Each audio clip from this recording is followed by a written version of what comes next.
Hey guys, welcome back to my channel. आप सभी का मेरे न्यू ब्लॉग में स्वागत है। तो कुछ ऐसे ट्रिक्स मैं बताने वाली हूँ, आज आप लोगों के साथ शेयर करने वाली हूँ, जिससे आपके 20 से 30 नंबर आसानी से बढ़ सकते हैं। कई बार क्या होता है, सीटेट में हम तुक्का लगा के भी 20 से 30 नंबर बढ़ा सकते हैं। तो आज मैं वही चीज़ आप लोगों को बताने वाली हूँ कि किस तरह से आप तुक्का लगा के 20 से 30 नंबर बढ़ा सकते हो। ये ऐसा नहीं है कि आपने ABCD करके और तुक्का लगा लिया कि तीसरा होगा, अब तीसरा है तो नेक्स्ट चौथा होगा, फिर दूसरा होगा। वो ये ऐसे नहीं बताने वाली हूँ। कुछ ऐसे ट्रिक्स हैं जिससे आप तुक्का लगा के भी वो क्वेश्चन का आंसर आप सही कर सकते हो। तो गाइस मेरे वीडियो में अंत तक बनी रहेगा, बिल्कुल भी स्किप मत कीजिएगा। कई बार क्या होता है, आप लोग स्किप कर देते हो, स्किप करके देखते हो और फिर आपको पूरी वीडियो समझ में नहीं आती है। फिर कमेंट में आप मुझसे पूछते हो कि मैम इसका क्या होगा, मतलब ये क्या होगा, इससे कैसे करें। तो गाइस आप पूरी वीडियो देखोगे तभी आप लोग को समझ में आ जाएगा। तो मैं स्टार्ट करती हूँ अपनी वीडियो गाइस। सबसे पहले है कि आपको तुक्का लगाने का सबसे बेस्ट ट्रिक है कि आपको पॉजिटिव वर्ड नेगेटिव वर्ड के सब कुछ याद होने चाहिए। अगर आपने वो चीज़ नहीं देखा है, पॉजिटिव वर्ड टैग वर्ड, ये चीज़ आपको नहीं पता है, तो मैंने टेलीग्राम पे वो चीज़ मैंने डाल दिया है। टेलीग्राम का लिंक मैं दे दूंगी, आप वहाँ से देख सकते हो। ठीक है, आपको पॉजिटिव वर्ड नेगेटिव वर्ड से भी बहुत 10 से 20 नंबर आसानी से, मतलब ये कहिए कि 30 नंबर आसानी से बढ़ सकते हैं। लेकिन आपको पॉजिटिव वर्ड याद होना चाहिए, ठीक है, तभी आपको समझ में आएगा। कई बार क्या होता है कि हम कुछ पॉजिटिव वर्ड हमें याद नहीं होता है, तो हमें वहाँ पे क्वेश्चन में भी देखने में ऐसा लगता है कि ये चीज़ सही होगा, लेकिन कई बार क्या होता है कि वो चीज़ गलत होता है। जैसे रटना हो गया, ठीक है, रटना ये सब चीज़ें होती है, गलत होता है। ठीक है, बच्चों को बार बार होमवर्क देना, ये सब चीज़ें गलत होता है। जैसे रटना तो आपको पता है कि रटना गलत होता है। कभी स्मरण करना भी रटना होता है। तो ये सब चीज़ें अभी हमारी गलत हो जाती है। तो ये सब चीज़ें हमें जब पॉजिटिव में पूछे तो ये चीज़ हमारी गलत होगी, अगर नेगेटिव में पूछे तो ये हमारी राइट होगी। तो यहीं भी हम गलती कर देते हैं कि नेगेटिव में पूछता है तो हम उसको राइट कर देते हैं, और पॉजिटिव में पूछता है तभी हम उसे राइट कर देते हैं।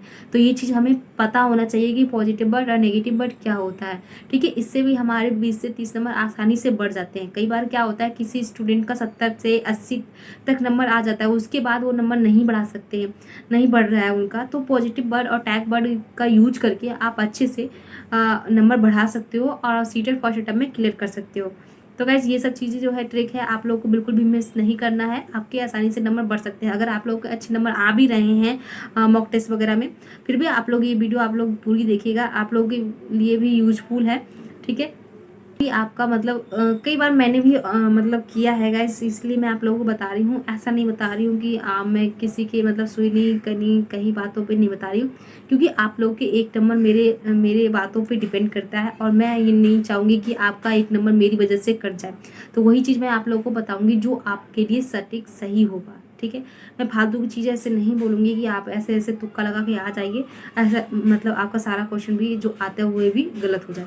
तो ये चीज़ आपको मैं नहीं बताऊँगी। ओके, तो ऐसे आप तुक्का लगाओगे तो आपका क्या होगा, क्वेश्चन मतलब सही हो जाएगा। इस तरह से आपको पॉजिटिव नेगेटिव वर्ड भी पता होना चाहिए। ओके, तभी आपको अच्छे से मतलब लगा पाओगे आंसर, और आपका आंसर सही होगा। गैस ये तो हो गई तुक्का लगाने की बात। ठीक है, आपको सबसे पहले तुक्का लगाने के लिए पॉजिटिव वर्ड नेगेटिव वर्ड याद होना चाहिए सही। अगर आपको नहीं पता है तो टेलीग्राम का लिंक दे दूंगी, मैंने वहाँ पे शेयर किया है, आप वहाँ से जाके देख सकते हो। ठीक है गाइस, तो ये थी तो मैं तुक्का लगाने की बात। अब कुछ बातें और है जो मैं आप लोगों के साथ शेयर करना चाहती हूँ। गाइस अब आपका एडमिट कार्ड आउट हो गया है, अब आपका एग्ज़ाम है, उसके बाद आपको मतलब सीटेट क्वालिफाई करना है। तो आपको स्ट्रेस बिल्कुल भी नहीं लेना है, तनाव बिल्कुल भी नहीं लेना है। ये पिछली वीडियो में मैंने आप लोगों को बताया है, दिमाग को स्थिर रखिएगा तभी आप जाके क्वेश्चन सही कर पाओगे। ठीक है, तुक्का लगा है कि दूसरा ये है कि आपको क्या है, टाइम मैनेजमेंट अच्छे से करना है। जब आप एग्जाम में हॉल में बैठो तो टाइम मैनेजमेंट अच्छे से करना है। कई बार क्या होता है, टाइम मैनेजमेंट नहीं कर पाते हैं, हमारा एक पूरा पैराग्राफ यानी कहो कि एक पूरा सब्जेक्ट ही छूट जाता है। तो अगर आप ये गलती करोगे तो आपका सच में आपका छूट सकता है। तो आपको टाइम मैनेजमेंट सही से करना है। ठीक है, जो क्वेश्चन आपको लगता है कि ये सब्जेक्ट मेरा सबसे स्ट्रॉन्ग है और मैं इसको जल्दी से कर सकता हूँ, तो वो चीज़ आपको जल्दी करना है। ठीक है, जैसे आपको इंग्लिश सही है तो इंग्लिश पहले से कीजिए, मैथ अच्छा है तो मैथ को पहले कीजिए। ठीक, अगर आपको जो भी सब्जेक्ट मतलब अच्छा लग रहा है, जैसे हिंदी आपका सही है तो उससे पहले हिंदी कीजिए। मतलब जो सब्जेक्ट आपको सही लग रहा है, मतलब पैडालॉजी आपका अच्छा है तो पैडालॉजी जल्दी कीजिए, क्योंकि आपको जो सब्जेक्ट जल्दी लगेगा, जल्दी अच्छा लगेगा, यानी कि जो सब्जेक्ट आपका बेस मजबूत होगा, तो आप वो जो सब्जेक्ट है जल्दी से कर पाओगे, यानी कि 30 मिनट को आप 10 मिनट में ही दे दोगे, ठीक है। तो वो चीज़ आपको जल्दी करना है। कई बार क्या होता है कि हिंदी का जो पद्यांश होता है, संस्कृत का जो गद्यांश वगैरह ये सब चीज़ होता है, कई बार क्या करते हैं स्टूडेंट बाद में करते हैं। तो ये चीज़ आपको ध्यान रखना है कि पहले आपको कौन सा सब्जेक्ट करना है, पहले कौन सा सब्जेक्ट करें कौन सा नहीं करें। तो मैंने सबसे पहले बताया आप लोगों को पहले सब्जेक्ट वो करना है जिसमें आपको पकड़ अच्छी हो, ठीक है।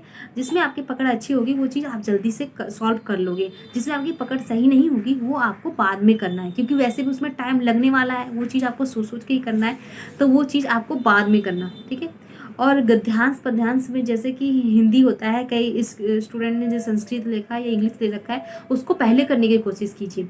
ये जो 4 सब्जेक्ट होते हैं हमारे पेडालॉजी, ईवीएस और हिंदी, संस्कृत जिसका संस्कृत और इंग्लिश, ये चीज़ होता है हमारा थ्योरी बाय होता है। जो हमें पता होगा तो हम उसे टिक लगा लेंगे, जो चीज़ हमें पता नहीं होगा हमें इसकी स्किप करना होता है, ठीक है। वैसे तो हमें इसमें स्किप नहीं करना है, क्योंकि एक भी इसमें नेगेटिव वर्ड वगैरह, नेगेटिव मार्क्स नहीं कटने वाले हैं, तो आपको सारे क्वेश्चन ही करना है। लेकिन ये जो 4 सब्जेक्ट हैं आपको पहले करनी है। अगर मैथ आपका अच्छा है तो आप मैथ भी पहले कर सकते हो। ईवीएस आपका अच्छा है तो ईवीएस भी पहले कर सकते हो या फिर बाद में कर सकते हो, लेकिन आपको पहले सबसे सब्जेक्ट पहले पेडालॉजी देना है। पेडालॉजी अगर आपका अच्छा है, स्ट्रॉन्ग है तो, क्योंकि पेडालॉजी में जो चीज़ आपको आएगा वही टिक लगाओगे, जो चीज़ नहीं आएगा वो आपको स्किप करना है, ठीक है। उसके बाद सेकंड नंबर पे आपको लेना है ईवीएस। ईवीएस भी आपको जो आ रहा है वो कीजिए, नहीं आ रहा है उसे छोड़ दीजिए और उसको बाद में करने की कोशिश कीजिएगा, ठीक है।